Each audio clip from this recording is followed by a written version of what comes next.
नमस्कार दोस्तों, यस के एक्सीलेंस ट्यूटोरियल में आप सभी का स्वागत है। साथियों, आज हम लोग 10th क्लास का मैथ प्रश्नावली 6E का क्वेश्चन नंबर 1 देखेंगे। इसका बार बार कमेंट आ रहा है कि सर हमें जो है प्रश्नावली 6E का क्वेश्चन 6E जो है चाहिए सॉल्यूशन। ठीक है, तो देखिए दोस्तों, जो है सॉल्यूशन जैसे उसका कमेंट जो है हमें पूरा करने में अच्छा लगता है, जो डेली कुछ ना कुछ हमें कमेंट कर रहा है और हमारे जो है सवालों को देख रहा है। ठीक है ना, तो हम अब आगे से प्रयास करेंगे कि जो डेली हमसे जुड़ा हुआ है और डेली कुछ ना कुछ कमेंट कर रहा है और हमारे वीडियो को देख रहा है, तो कमेंट उसी का जो है हम पूरा करना चाहेंगे।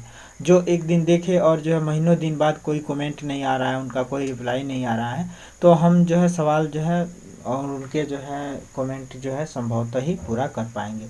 तो इसलिए जो जो डेली बाय डेली हमसे जुड़े हुए हैं, हमसे पढ़ रहे हैं, तो कमेंट हम उन्हीं का पूरा करना चाहेंगे। ठीक है ना, तो फिलहाल में अब ये जो है कमेंट पूरा कर रहे हैं और प्रश्नावली 6E को भी बताना शुरू कर दे रहे हैं। ठीक है, लेकिन जो है ये जो भी लोग हैं, तो ये जो है कम से कम एक कमेंट और जो है वीडियो को ज़रूर देखें और फुल देखें बिना स्किप के। ठीक है ना, वीडियो को स्किप करे किए बिना ही जो है देखना है आप लोग। तो वीडियो को बिल्कुल स्किप मत कीजिए। देखिए मैथ है, मैथ को जो है स्किप करके देखेंगे, भगा भगा के देखेंगे आप लोग, तो फिर जो है मैथ समझ में नहीं आएगा। ठीक है, तो आप लोग जो है वीडियो को बिना स्किप किए हुए जो है देखिए, और जो है तभी इसका जो है पूरा लाभ मिल पाएगा। तो चलिए देख लेते हैं हम लोग क्वेश्चन नंबर 1 क्या कहता है।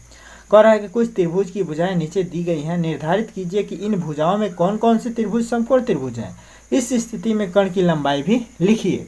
ठीक है, तो देखिए आप लोग को जो है इसके लिए जो है पाइथागोरस प्रमेय जो है पहले से आना चाहिए।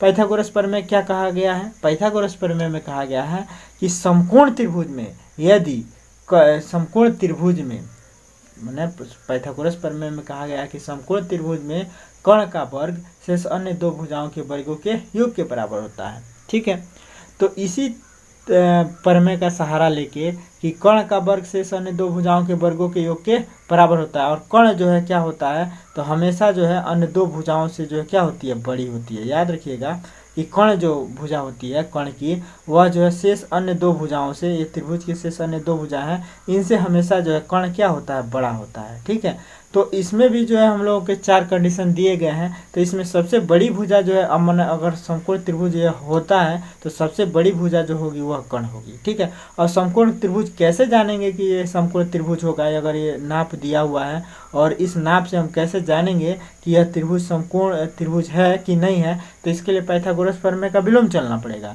पाइथागोरस प्रमेय का जो है प्रमेय क्या कहता है, पाइथागोरस प्रमेय कहता है कि कर्ण का वर्ग शेष अन्य दो भुजाओं के वर्गों के योग के बराबर होता है। तो अगर हम लोग देखें कि कर्ण का जो वर्ग है, कर्ण जो है सबसे बड़ी भुजा वाली, जो सबसे बड़ी भुजा है वो कर्ण होगी। तो सबसे बड़ी भुजा का अगर वर्ग, सबसे बड़ी भुजा का वर्ग यदि शेष अन्य दो भुजाओं के वर्गों के, वर्ग का मतलब समझ रहे हैं ना, इसका वर्ग करें, जैसे सात का वर्ग 7 से 49 होगा ना, तो 7 का वर्ग करें, फिर 24 गुणा 24 का वर्ग, मतलब 24 का वर्ग का मतलब 24 गुणा 24 करें, इन दोनों का जो है योगफल इसके वर्ग के बराबर है, यानी कि 25 का वर्ग जो है 25 25 625, यानी कि 625 के वर्ग के 625 के बराबर आए इन दोनों के वर्गों का योग, तो इसको कहा जाएगा कि ये त्रिभुज जो है क्या होगी, मतलब इस नाप वाली जो त्रिभुज बनेगी वह जो है क्या होगी, समकोण होगी। ठीक है, तो ऐसा ही हम जो है हल में लिखेंगे और इसको जो है करके देखेंगे। तो यहाँ हमने जो है स्पष्ट कर दिया है कि प्रश्न के चारों खंडों में समकोण त्रिभुज हेतु तीनों भुजाओं में जो सबसे बड़ी भुजा है उसका वर्ग शेष अन्य दो भुजाओं के वर्ग के योग के बराबर हो तो त्रिभुज क्या होगा, समकोण होगा। और यह जो है बड़ी भुजा, और माने यहाँ पे जो बड़ी भुजा होगी वह क्या होगी, कर्ण होगी। और यहाँ पे जो बड़ी भुजा होगी, इसमें जो चारों खंडों में दिया गया है, तो पहले में अगर जो बड़ी भुजा है तो इसका वर्ग इन दो भुजाओं के वर्गों के योग के बराबर होता है, तो ये जो बड़ी भुजा है वह हमेशा क्या होगी, कर्ण बताएगी। ठीक है, तो यहाँ पे देखिए अब हम लोग अगर देखते हैं तो प्रश्न नंबर 1 में इसी का जो प्रश्न पार्ट 1 है, तो इसमें देखते हैं तो 25 का वर्ग सबसे बड़ी भुजा का वर्ग करते हैं, तो 25 का अगर वर्ग करते हैं तो 25 गुणा 25 करेंगे, तो 25 गुणा 25 करेंगे तो हो जाएगा 625। अब शेष अन्य दो भुजा का वर्ग करते हैं, यानी कि 24 का वर्ग करते हैं, अब प्लस में 7 का वर्ग करते हैं, इन दोनों को जोड़ते हैं तो देखते हैं कितना आता है। तो 24 का वर्ग करेंगे तो 24 होता है 576। ठीक है, अब प्लस में 7 का अगर वर्ग करते हैं तो 7 7 49 होगा।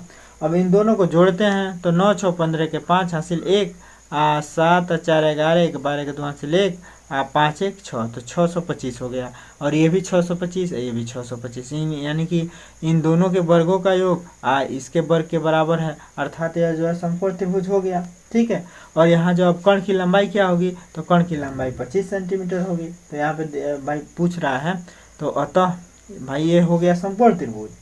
ठीक है, ये हो गया समकोण त्रिभुज। तो अतः इसमें जो है बड़ी भुजा क्या होगी, तो बड़ी भुजा जो है कर्ण होगी। तो बड़ी भुजा क्या है, 25 है। तो बड़ी भुजा इसमें क्या है, 25 है। तो 25 जो है क्या होगा, कर्ण होगा। तो यहाँ लिख देंगे अतः जो है कर्ण की लंबाई 25 सेंटीमीटर। अतः कर्ण की लंबाई क्या होगी, कर्ण की लंबाई 25 सेंटीमीटर होगी, क्योंकि यही बड़ी भुजा है। तो बड़ी भुजा जो है क्या होगा, कर्ण होगा। ठीक है, माने देखिएगा जब इसका वर्ग 625 है, इन दोनों का वर्ग का योग 625 है, तभी यह समकोण, माने यह तो समकोण त्रिभुज हो गया, तभी कर्ण निकलेगा। अगर समकोण त्रिभुज नहीं आएगा, ये कंडीशन नहीं प्राप्त होगा, तो कर्ण भी नहीं प्राप्त होगा। ठीक है, तो जो है अब देखिए दूसरे शर्त के अनुसार देखते हैं। मैंने यहाँ पे अब अतः ये लिख दिया, उसके बाद से जो है यहाँ पे लिख दीजिएगा कि इन भुजाओं से समकोण त्रिभुज संभव है, यानी कि यह क्या कह रहा है, निर्धारित कीजिए कि इसमें कौन से त्रिभुज समकोण त्रिभुज है। तो पहला जो है त्रिभुज समकोण हो जाएगा। तो यह जो है यहाँ पे लिख दीजिए कि यह समकोण त्रिभुज है, यह समकोण त्रिभुज है। यह क्या है, समकोण त्रिभुज है। ठीक है, समकोण त्रिभुज है और कर्ण की लंबाई 25 सेंटीमीटर है। ठीक है, अब दूसरा देखते हैं। तो दूसरा जो है अगर इसको सॉल्व करें तो दूसरे का जो है पहली भुजा जो है कितनी है, 3 सेंटीमीटर है, और दूसरी भुजा 8 है, और तीसरी 6 है। तो अगर हम लोग यहीं पे देख लेते हैं, तो अगर इसको जो है सबसे बड़ी भुजा क्या है, तो 8 है। तो 8 का वर्ग करते हैं, तो 8 का वर्ग करते हैं। चलिए यहाँ पे देखते हैं। तो 8 का अगर वर्ग करते हैं तो 8 8 64 हो गया। और शेषन ने 2 भुजा जो है 3 है, 3 का वर्ग आधान 6 का वर्ग करते हैं, तब देखते हैं। तो 3 का वर्ग करेंगे तो 9 हो जाएगा, 6 का वर्ग करेंगे तो 36 हो जाएगा, और 9 6 15 के 5 1 3 1 4 45 हो रहा है, यानी कि यह जो है बराबर नहीं हो रहा है।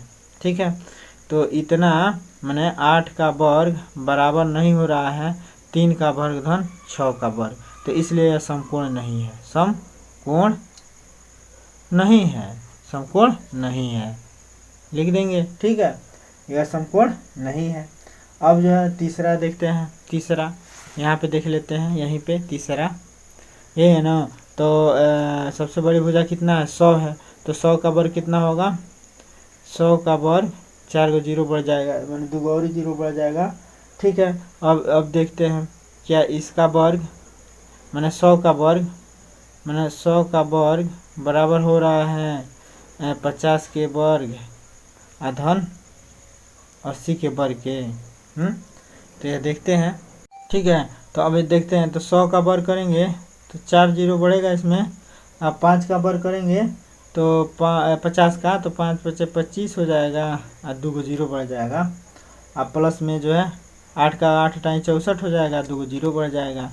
ठीक है, तो ये जो है अब देखते हैं कि बराबर हो रहा है कि नहीं है।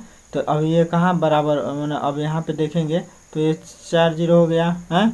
और इसको अगर हम लोग जोड़ते हैं 6400 और 2500, तो ये हो जाएगा कितना, 5 4 9 2 को 0 तो बढ़ ही जाएगा, 5 4 9 और 6 2 8 8900, यानी कि ये दोनों क्या है, बराबर नहीं हो रहे हैं। ठीक है, तो नहीं है तो ये समकोण नहीं है, लिख देना है, नहीं है, समकोण नहीं है। ठीक है, तो इसी तरह से भाई 13 है, 12 है, 5 है। तो 13 है, 12 है, 5 है, और इसको हम लोग देखें, इसको अगर हम लोग देखें, यहाँ पे जगह खाली है तो यहीं पे दिखा देते हैं। तो 13 है और कितना है, 13 है, 12 है और 5 है। तो 13 12 और 5 में जो सबसे बड़ी भुजा जो है 13 है, तो इसका वर्ग जो है क्या होना चाहिए, इन दोनों के वर्गों के योग के बराबर होना चाहिए। 12 के वर्ग धन 5 के वर्ग के बराबर होना चाहिए। तो देखिए बराबर होता है कि नहीं होता है। तो 13 का वर्ग करते हैं तो 13 तरह 169 हो जाएगा, अब 12 बराबर 144 हो जाएगा। अब प्लस में 5 5 25 हो जाएगा। तो 169 अब बराबर हो रहा है 5 4 9, 4 2 6 और 1 का 1 को, यानी कि ये दोनों बराबर हो जा रहे हैं भाई। तो यह जो है समकोण है, समकोण है, समकोण त्रिभुज है, समकोण त्रिभुज है। ठीक है, इसको लिख देंगे समकोण त्रिभुज है। और कोण कौन होगा, तो 13 होगा, जो सबसे बड़ी भुजा है। तो इसमें कोण जो है दिखा देना है, कोण क्या है, तो 13 सेंटीमीटर है। बस यही दो चीज़ें बताना है कि समकोण है कि नहीं है, तो समकोण है। और कोण बता देना है, तो कोण सबसे बड़ी भुजा 13 है, तो 13 है। ठीक है, तो आशा करते हैं कि यह जो है सवाल आप लोगों को समझ में आ गया होगा। और सवाल समझ में आता है तो चैनल को सब्सक्राइब कर लीजिए यदि मनोहरे के सभी मैथ पढ़ना चाहते हैं तो। ठीक है, और सब सब्जेक्ट भी बताते हैं भाई। अब तक जितना बता चुके हैं समझ लीजिए 80% ला सकते हैं आप लोग। अगर जितना बता दिए हैं हम इस चैनल पे, उसको अगर आप लोग पढ़ लेते हैं, तैयार कर लेते हैं, तो 80% एकदम कन्फर्म है। और 80% से आगे पढ़ना है तो पढ़ते रहिए इस चैनल को। ठीक है, तो फिर मिलते हैं अगले वीडियो के साथ। तब तक के लिए इजाज़त दीजिए। जय हिंद, जय भारत, वंदे मातरम।